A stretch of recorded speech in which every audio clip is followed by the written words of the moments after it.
Hey guys, welcome back to the studio. Ryan, aka BloodShot Airbrushing, and we are into the Dragon Project Part 3. We've got a hand that we need to draft out and kind of figure out. I figured we'd do that together. And then we're going to start mapping out this beast. We're going to start in with our whites and then start chiseling back with our darks. And that'll be for today, guys. Hopefully you can get through all that in a short amount of time.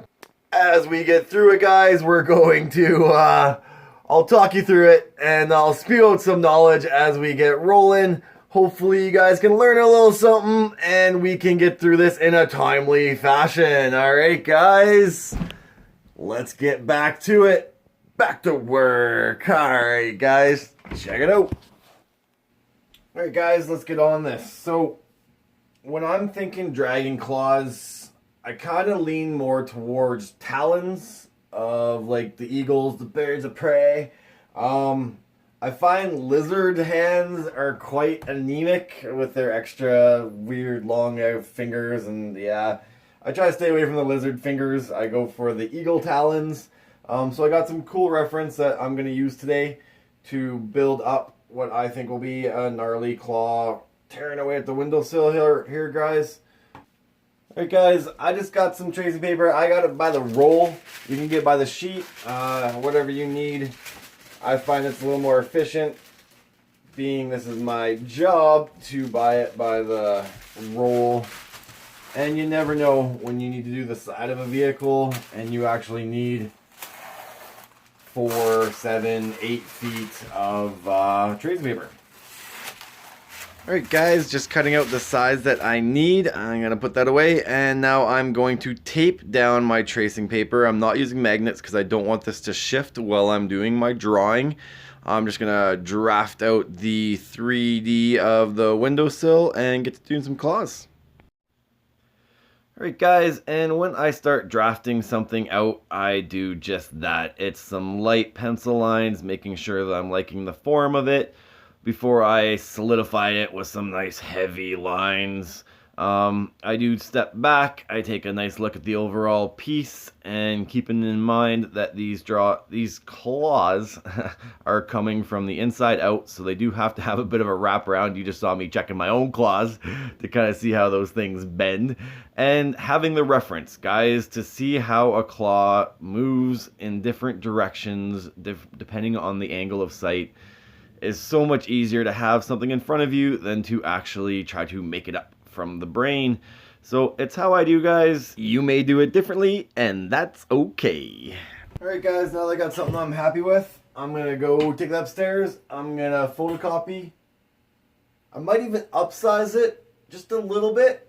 Try a couple different versions to see if going bigger might be a little better. Who knows? I do want it to have more of a foreground effect, so I do want the paw to look like it is reaching out in front of that dragon, so maybe bigger is better, but we'll check it out. I'm going to take a couple sizes, I'll eyeball it, and I will see if I like it or not, and that's enough of me blabbing. Get right on to it. I've said it before, and I'll say it again. There ain't nothing to it but to do it. Alright guys, so I ended up going 10% larger. I had a couple different sizes. I even had up to 15% larger, getting a little too big and blocking the majority of the bottom of that window. But I do want these claws to really look like they are reaching through, and I want this dragon to look like he is ginormous, guys. I know I had originally talked in the other videos about having the nose protruding from the window. Yeah, I'm scratching that idea, guys. It just makes him look too small.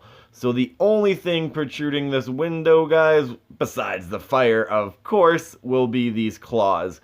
Now, as this was an afterthought, I hadn't planned for this. Usually, I would have planned for something like this. I don't like spraying over backgrounds. I hate painting something just to repaint over top of it. But this is where I'm at. So next step, guys, 800 grit wet or dry sandpaper, and I am going to feather this out.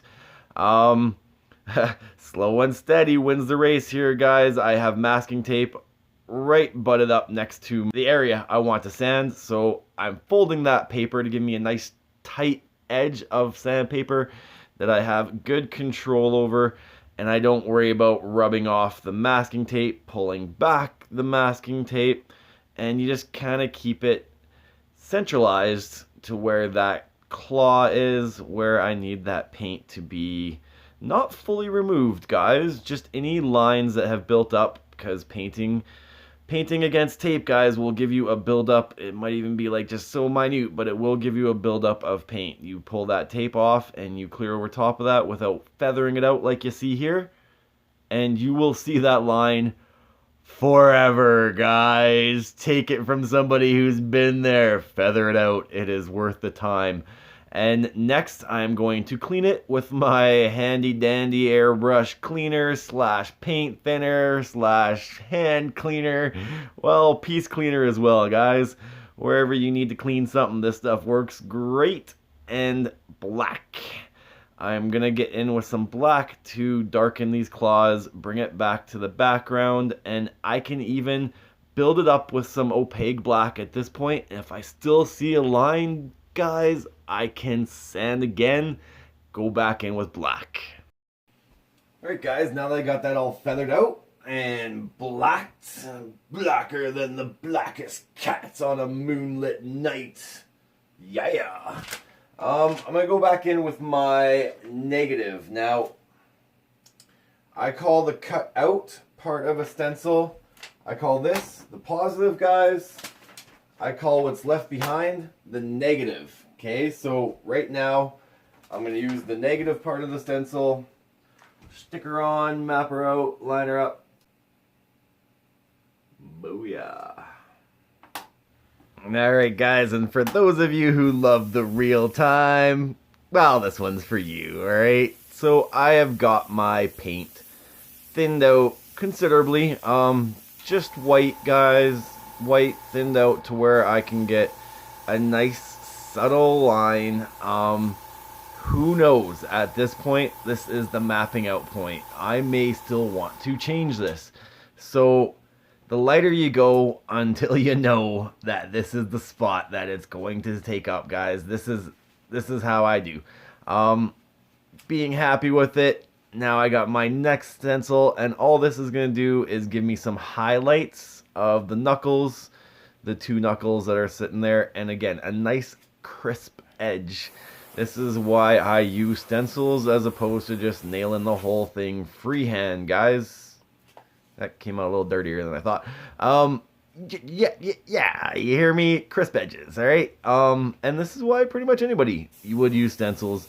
Keep in mind, though, stencils sometimes give you a hard edge where you don't want them, so learn to blend. And a great trick when you are blending, guys, is what we were just talking about. When you are not blasting in harsh white, then it is easy to blend out your lines. If you are not blasting in harsh black, then it is easy to blend out your shadows. So, as you can see, guys, now I can start building up some highlights. And this is where I kind of go in a little more freehand, but everything's been mapped, so there's no confusion as to where my lines go. I've got a very good idea at this point, and now I just want to make sure that it looks like the light is bouncing off of it in the right areas.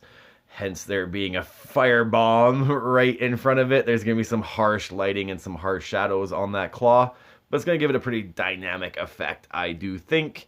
And now, guys, I placed the dragon head to where I'm happy with it, the positive. Now I'm grabbing the 8 or 10 sections of the negative, and I'm just sticking those on with the magnets, guys. Again, I just need a loose outline. I'm not going to be spraying this stencil for a very long time. I might not even ever use it again. I do file all my stencils. I have a drawer, a whole dresser full of drawers, I should say. One just for dragons and skulls, one for animals, one for people, and in case it's one of those things the artist never wants to talk about, especially when you're painting Harley Davidsons and vehicles and snowboards. But there time comes when those items happen to get, for one way or another, wrecked. So having your stencils, guys, kicking them around, keeping them around, is gonna save you a lot of time when those rainy days come by, dude. And they do. You do this long enough, you will see some rainy days. Better believe it.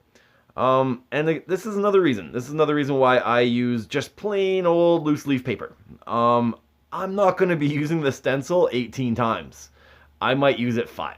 And then it goes in the dresser and it sits. If I have to pull it out again, well, I'll probably use another 5 times. And that would be the life of that stencil in the worst case scenario, guys. So for the majority of this, man, I use them maybe once, twice, 3 times, maybe.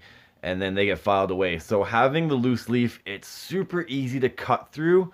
One little side effect, mental note, guys, is you get these things too wet and the paper does want to bend and curl up once it dries. So what I tend to do, tip for the brain box, guys, is I will flip it over, push it upside down and put a book or my cutting board or just something over top of it, so that as it dries from the paint being plastered on top here, guys, it will not curve and it will dry nice and flat. And actually with the paint on top of it, gives it a little bit more structure. So if you do happen to use it again, guys, it's just a little bit stronger. Hey, would you look at that? Bonus. Alright guys, I blasted in the mouth there. That's probably going to be the brightest part of this whole piece. So when I say blasting, that's me, man. That's going to be me blasting in paint. You won't see much more of that. And now I'm doing a loose mapping. This is all background, so that's not going to be very detailed, guys. It's going to be more vague, kind of loose, I guess. There's going to be some smoke and some fire back there too, guys. So I'm just kind of mapping out where I believe the forearm will be, some shoulders, and where the wings are going to extend from, just to give it some form and function in the background, so it's not just a vague bunch of nothingness. Alright guys, and with that, I think we're done with that stencil, guys. I think we are going with darks. How cool is that? Alright guys, she's coming along. And for those of you who have been with me since the beginning, guys, you will know I do not use black. Alright, not for this part, guys. I have a color that is mixed up with blue, purple, and brown. This one leaning a little bit more to the brown side, guys. So I would say probably 7 drops brown, 1 drop blue, 1 drop purple. And as I lined up my dark stencil, the eyeball wasn't registering with the lineup of the stencil. So Q-tip it off, and I will eventually get back in there, guys, and I'll blast in some white. Right now I'm dealing with a very thinned out transparent white, so there's really no point in me trying to do the eyeball. I would just be bleeding and the paint would be skating underneath the stencil, which would just be a mess. So when my paint is this thin, guys, I can hit some highlights and I can punch some little areas, but to try to blast in that eyeball, it's not a good idea. So you can see I'm just using my French Curve Stencil, one of my faves. I probably cut this guy out, man, let's go at least a decade ago, and I've been using the same one ever since. It's just a thicker cardstock, so that would be the difference between my loose leaf stencils and my thicker cardstock, something I'm going to be using for multiple projects. For multiple years, I'll get a thicker paper, guys. It is a little tougher to cut through. You might have to cut through a couple times, and you may have to clean up those edges. But that's how I do. And I'm just pushing some of the highlights, guys. Mapping out my brightest areas. Keeping in mind that my light source on this one, guys, is not just the flame that this beast is spewing, guys, but also the inferno inside the castle that is the result of him spewing his fiery breath all over the place. So it's gonna be mostly from the bottom coming up, guys. Not too much of a top lit. I could, and I might, I haven't decided. I could play with a secondary light source. The roof of this castle could be torn off and there could be some moonlight coming down. But I don't know that we will get into that crazy of depth with this guy, guys. He's just a sign, and he is hanging about 4 feet above people's heads, so no one's going to get right up close to see all the fine details. So the idea here is impact. We want this to have a nice impact from a distance, draw the people's attention with the dragon, and end it off with a big BloodShot airbrushing logo, guys. And hey, this is how we create business, man. Every painting I do, I like to think of it as another business card. Alright, guys, so I try to make it as best I can, but I also have to realize there's a line in the sand I have to draw. Keep a balance, guys, between impact and hours. And isn't that what life is all about, guys, is finding balance. Alright, guys, this video is getting a little long in the tooth, so I'm gonna wrap her up. I was hoping to get a little further with the chiseling out with the blacks and whites, but stay tuned for the next one, guys, and we will get right into it. It's coming. I think she's all mapped out. Now we just gotta give her some details. Alright, guys, and as always, like, follow, subscribe. Thanks for coming along for the ride. Cheers.